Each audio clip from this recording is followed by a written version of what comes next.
Chers amis, bonjour, vous êtes en compagnie de Pierre sur la chaîne YouTube Sur les pas de Pierre et Nat. Très heureux de vous retrouver aujourd'hui pour cette 18e émission, 1 minute de lecture par jour.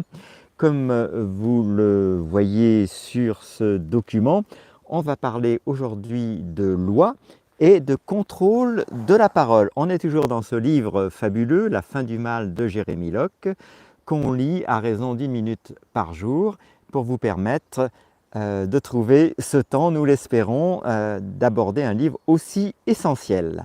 Sans plus attendre, commençons cette minute sur le thème loi.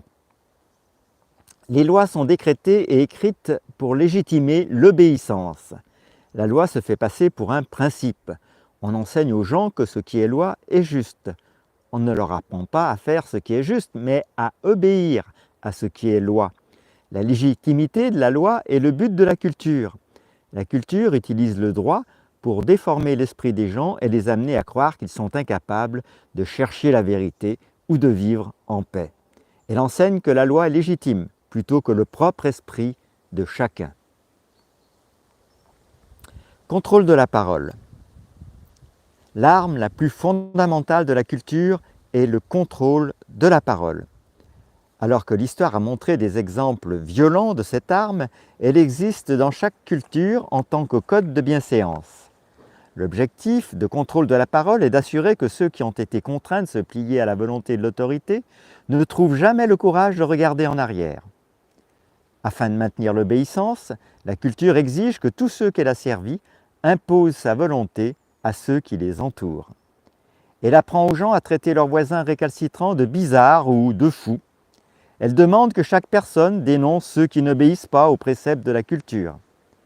La culture condamne comme immoraux et antisociaux tous ceux qui ne respectent pas ses principes. De cette façon, la culture façonne l'esprit des gens en restreignant leurs paroles. En outre, la culture dote ses évangélistes d'adjectifs tels que noble et respectable.